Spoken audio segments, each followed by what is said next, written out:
സുരേഷ് ഗോപിയുടെ മകളുടെ കല്യാണത്തിന് പ്രധാനമന്ത്രി വരുന്നു എന്നറിഞ്ഞതു മുതൽ ഇവിടുത്തെ സകലമാന സഖാക്കൾക്കും കുരു പൊട്ടാൻ തുടങ്ങിയിരുന്നു. സുരേഷ് ഗോപി ഇത്തവണ തൃശൂരിൽ പാട്ടും പാടി ജയിക്കുമെന്ന് ഇതോടെ ഉറപ്പായതോടെ സുരേഷ് ഗോപിയെ ഇല്ലാക്കഥകൾ പറഞ്ഞ് നാറ്റിക്കാനുള്ള 18 അടവും പാഴായതോടെ പൂഴിക്കടകനുള്ള തയ്യാറെടുപ്പിലായിരുന്നു അവർ. കരുവന്നൂരിൽ സഖാക്കൾ നടത്തിയ ബാങ്ക് കൊള്ളക്കെതിരെ പദയാത്ര നടത്തിയതോടെയാണ് സുരേഷ് ഗോപിക്കെതിരെ സഖാക്കളുടെ കുരു പൊട്ടാൻ തുടങ്ങിയത്. 18 കിലോമീറ്റർ പദയാത്രയായി നടന്ന സുരേഷ് ഗോപിയുടെ കിതപ്പിന്റെയും വിയർപ്പിന്റെയും തീവ്രത അളന്ന് വായിൽ പദ വന്നു എന്ന തിരുവാതിരപ്പാട്ടും പാടി അർമാദിച്ച് പദഗോപി എന്ന് വിളിച്ചാക്ഷേപിച്ചാണ് അവർ ആദ്യത്തെ കള്ളക്കോൽ പ്രയോഗം നടത്തിയത്. പക്ഷേ അത് ക്ലിക്കായില്ല. ഇപ്പുറത്ത് ഊരിപ്പിടിച്ച ആളുകൾക്കിടയിലൂടെയും തോക്കുകൾക്കിടയിലൂടെയും നടന്ന ഇന്ദ്രനും ചന്ദ്രനും വരെ തളയ്ക്കാനാവാത്ത എന്നൊക്കെ വിശേഷിപ്പിച്ച അവരുടെ പ്രിയപ്പെട്ട ഇരട്ടച്ചങ്കൻ ക്യാപ്റ്റൻ, അതൊക്കെ പഴയ പ്രയോഗമാണ്. പുതിയ പ്രയോഗം ദൈവത്തിന്റെ വരദാനം, കാറ്റിൽ പറക്കുന്ന കഴുകൻ, അലറുന്ന സിംഹം, മണ്ണിൽ നിന്ന് മുളച്ചു പൊന്തിയ സൂര്യൻ എന്നൊക്കെയാണല്ലോ. അതെന്തെങ്കിലും ആകട്ടെ, ആ വീരനായകന് 1.25 കോടിയുടെ ബസ്സിൽ നിന്നിറങ്ങാൻ ലിഫ്റ്റും സ്റ്റേജിനടുത്തേക്ക് 4 ചുവട് നടക്കാൻ പറ്റാഞ്ഞ് സ്കൂൾ മതിലുകൾ വരെ ഇടിച്ചു നിരത്തിയതുമൊക്കെ കണ്ടതോടെ പദഗോപി പ്രയോഗത്തിനും കാറ്റുപോയി. പിന്നെയാണ് സ്ഥിരം നമ്പറായ പെണ്ണ് കേസ്. അതിനായി കാത്തിരിക്കുമ്പോഴാണ് കോഴിക്കോട്ട് വെച്ച് തേടിയ വള്ളി കാലിൽ ചുറ്റിയെന്ന് പറയും പോലെ ഒരവസരം ഒത്തുവന്നതല്ല, ശരിക്കും പറഞ്ഞാൽ ഒത്തുകളിച്ചുണ്ടാക്കിയത്. അതിനാവട്ടെ ഒരു പാവം മാധ്യമ പ്രവർത്തകയെ ഇരയുമാക്കി. ഈ പെൺകുട്ടിയുടെ തോളിൽ സുരേഷ് ഗോപി അഭിമുഖത്തിനിടെ കൈവച്ചു പോലും. ഹൃദ്യവും സരസവും സ്വാഭാവികവുമായ സംഭാഷണത്തിനിടയിൽ അടുത്ത് പരിചയമുള്ള ആളുകളുടെ കൈ പിടിക്കുകയോ തോളിൽ കൈവെക്കുകയോ ഒക്കെ ചെയ്യുന്നത് സാധാരണ സംഭവം മാത്രമാണ്. സംശയമുള്ളവർ ചുരുങ്ങിയ പക്ഷം ആ കടന്നപ്പള്ളിയോടെങ്കിലും ഒന്ന് ചോദിച്ചു നോക്കണം. ആ സംഭാഷണത്തിനിടയിലോ അത് കഴിഞ്ഞോ പോലും അതിനെപ്പറ്റിയൊന്നും ശ്രദ്ധിക്കാതെ പോയ പാവം മാധ്യമ പ്രവർത്തകയെ ഇരയാക്കി മാറ്റി അവരെ കൊണ്ട് സുരേഷ് ഗോപിക്കെതിരെ സ്ത്രീപീഡന പരാതി കൊടുക്കാനുള്ള കുറുക്കന്റെ ബുദ്ധി എവിടെന്നാണ് വന്നതെന്നും ആരൊക്കെയാണ് പിന്നിൽ കളിച്ചതെന്നും ചുരുങ്ങിയത് കോഴിക്കോട്ടുകാർക്ക് തന്നെയെങ്കിലും അറിയാം. അതുകൊണ്ട് കൂടുതൽ ഡെക്കറേഷനുമായി ആരും വരേണ്ട.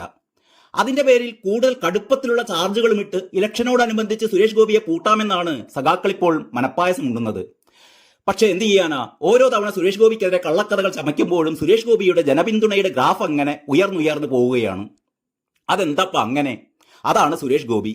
മലയാള സിനിമയിൽ ഇത്രമാത്രം ജനകീയനായ മറ്റൊരു താരത്തെ ജനങ്ങൾ കണ്ടിട്ടില്ല. താരപ്പകിട്ടല്ല, സ്നേഹവും അനുകമ്പയും മനുഷ്യത്വവുമാണ് സുരേഷ് ഗോപിയെ വ്യത്യസ്തനാക്കുന്നത്. സ്നേഹസമ്പന്നനായ ഒരു വല്യേട്ടനെ എന്നോണം ഒരു ആലിംഗനത്തിന് വേണ്ടി, ഒരു ആശ്വാസ സ്പർശനത്തിന് വേണ്ടി സുരേഷ് ഏട്ടന്റെ അടുത്തേക്ക് ഓടിക്കൂടുന്ന സ്ത്രീകളെ കാണുമ്പോൾ സഖാക്കൾക്ക് സഹിക്കാൻ പറ്റുന്നില്ല. അടുത്ത ആയുധം എന്തെന്ന് തലപുകയ്ക്കുമ്പോഴാണ് ഇതാ വരുന്നു സുരേഷ് ഗോപിയുടെ മകളുടെ കല്യാണം കൂടാൻ പ്രധാനമന്ത്രിയും വരുന്നുണ്ടെന്ന അറിയിപ്പ് അതിന് പിന്നാലെ. സഹിക്കുമോ സഖാക്കൾ? പുതിയ കള്ളക്കഥകൾ ഉണ്ടാക്കാനുള്ള ശ്രമമായി പിന്നെ നല്ല കിടിലൻ കഥ തന്നെ കിട്ടി. മകളുടെ കല്യാണം പ്രമാണിച്ച് പ്രധാനമന്ത്രി വരുന്നതിനാൽ ഗുരുവായൂരിൽ അന്നേ ദിവസം ബുക്ക് ചെയ്ത മറ്റ് കല്യാണങ്ങളൊക്കെ മാറ്റിവെച്ചു എന്നൊരു കള്ളക്കഥ. ഇതാ 1-2 സാമ്പിൾ ഫേസ്ബുക്ക് പോസ്റ്റുകൾ. ഒന്നിങ്ങനെയാണ്: സ്വയം പ്രഖ്യാപിത നന്മമരം അഭിനയ കുലപതി സുരേഷ് ഗോപിയുടെ മകളുടെ കല്യാണം നടത്താൻ വേണ്ടി ഗുരുവായൂരിൽ 12 കല്യാണങ്ങൾ മാറ്റിവെക്കുന്നു. ഈ 12 എന്നത് ചില പോസ്റ്റുകളിൽ 24ഉം 48ഉം ഒക്കെയായി പെരുപ്പിച്ചിട്ടുണ്ട്. അതവിടെ നിൽക്കട്ടെ, ബാക്കി വായിക്കാം. അതിങ്ങനെയാണ്: 48 കല്യാണങ്ങളുടെ സമയം മാറ്റുന്നു. ഹിന്ദു വിശ്വാസമനുസരിച്ച് ജ്യോതിഷനെ കൊണ്ട് തീയതിയും നാളും മുഹൂർത്തവും കുറിച്ച് കല്യാണത്തിന് കാത്തിരിക്കുന്ന 24 കുടുംബങ്ങളിലെ ആഘോഷങ്ങൾ ഇല്ലാതെയാക്കിയിട്ടാണ് സ്വന്തം മകളുടെ കല്യാണം ഇയാൾ പൊടിപൊടിക്കുന്നത്. ഒരു കുടുംബത്തിന്റെ ഏറ്റവും വലിയ സ്വപ്നമാണ് അവരുടെ മക്കളുടെ വിവാഹം. അതിന് നാളും മുഹൂർത്തവും കുറിച്ച് കാത്തിരിക്കുന്ന വധൂവരന്മാരുടെ മധുര സ്വപ്നങ്ങളിൽ ഒന്നാണ് ആ ധന്യ നിമിഷം. അങ്ങനെയുള്ള 24 യുവമിഥുനങ്ങളുടെ മോഹങ്ങളും സ്വപ്നങ്ങളുമാണ് സുരേഷ് ഗോപിയുടെ സ്വാർത്ഥതയ്ക്ക് വേണ്ടി മാറ്റിവെക്കേണ്ടി വരുന്നത്. മറ്റുള്ളവരുടെ മക്കളുടെ വിവാഹം മാറ്റിവെച്ചിട്ടായാലും തന്റെ മകളുടെ വിവാഹം നടക്കണമെന്ന സ്വാർത്ഥതയും അഹങ്കാരവുമല്ലേ ഇവിടെ നടപ്പാക്കുന്നത്? ഏത് പെൺകുട്ടികളെ കണ്ടാലും കെട്ടിപ്പിടിച്ച് പുത്രീവാത്സല്യം പറഞ്ഞ് തഴുകി തലോടുന്ന ഒരാൾ സ്വന്തം കാര്യം വന്നപ്പോൾ പുത്രീവാത്സല്യമെല്ലാം മറന്ന് സ്വന്തം കാര്യം സിന്ദാബാദും പാടി നടക്കുന്നു. അതായത് ഇതുവരെ കാണിച്ചിരുന്നതൊക്കെ കപട നാടകമാണ് എന്നർത്ഥം. അധികാരത്തിന്റെയും ആൾബലത്തിന്റെയും ഹുങ്കല്ലേ ഇയാൾ വെളിവാക്കുന്നത്? ഇനി മറ്റൊരു പോസ്റ്റ്: 12 കുടുംബങ്ങളുടെ സ്വപ്നമായ അവരുടെ മക്കളുടെ കല്യാണം മാറ്റിവെപ്പിച്ച് മകളുടെ കല്യാണം നടത്തുന്ന സുരേഷ് ഗോപി താങ്കൾ തികഞ്ഞ സ്വാർത്ഥനും അഹങ്കാരിയുമാണെന്ന് ഒരിക്കൽ കൂടി തെളിയിക്കപ്പെട്ടിരിക്കുന്നു. പൊളിറ്റിക്സ് മാറ്റി നിർത്തി സത്യസന്ധമായ അഭിപ്രായം പറയൂ ഗൈസ്. ഇതിന് താഴെ ഒരുപാട് ഗൈസ് അവരുടെ അഭിപ്രായങ്ങൾ ഇങ്ങനെ പറഞ്ഞിട്ടുണ്ട്. അതും പോട്ടെ. ഇതേപോലെ 100 കണക്കിന് കള്ള പോസ്റ്റുകളാണ് സോഷ്യൽ മീഡിയകളിൽ ചറപറ പാറി നടക്കുന്നത്.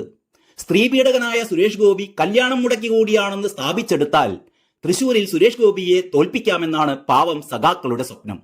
പക്ഷെ എന്ത് ചെയ്യാനാ, മലർപ്പൊടിക്കാരന്റെ സ്വപ്നം പോലെ അതൊക്കെ പൊട്ടിത്തകർന്ന കാഴ്ചയാണിപ്പോൾ കാണുന്നത്. പോസ്റ്റുമായി വന്നവരൊക്കെ കണ്ടം വഴി ഓടുകയാണിപ്പോൾ. കാരണം ഗുരുവായൂർ ദേവസ്വത്തിന്റെ ഔദ്യോഗികമായ അറിയിപ്പ് വന്നിരിക്കുന്നു. സുരേഷ് ഗോപിയുടെ മകളുടെ വിവാഹത്തിന് പ്രധാനമന്ത്രി നരേന്ദ്രമോദി ഗുരുവായൂർ ക്ഷേത്രത്തിൽ എത്തുന്നതുമായി ബന്ധപ്പെട്ട് ഒരു വിവാഹം പോലും മാറ്റിവെച്ചിട്ടില്ല. എല്ലാ വിവാഹങ്ങളും നടത്തും. സുരക്ഷയുടെ ഭാഗമായി വിവാഹങ്ങളുടെ സമയത്തിൽ മാത്രമാണ് മാറ്റം വരുത്തിയിട്ടുള്ളത്. ഇനി സഖാക്കൾ മുഹൂർത്തം തെറ്റിയേ എന്നും പറഞ്ഞ് പുതിയ പോസ്റ്റുകളുമായി വരേണ്ട. ക്ഷേത്രകാര്യങ്ങളിലൊന്നും നിങ്ങൾക്കത്ര വലിയ വിവരമില്ല എന്നറിയാം. അതുകൊണ്ടാണ് പറയുന്നത്. ഈ സമയം മാറ്റിയതിൽ വലിയ കാര്യമൊന്നുമില്ല. ഗുരുവായൂരിലെ കല്യാണങ്ങൾക്ക് ആരും മുഹൂർത്തം കുറിക്കാറില്ല. ഗുരുവായൂരപ്പന് മുന്നിലെ മിന്നുകെട്ടിന് എപ്പോഴും നല്ല മുഹൂർത്തം തന്നെയാണ്. അതെങ്കിലും പ്രിയപ്പെട്ട സഖാക്കൾ മനസ്സിലാക്കണമെന്ന് വിനീതമായി അഭ്യർത്ഥിച്ചുകൊണ്ട് എല്ലാവർക്കും നന്ദി, നമസ്കാരം.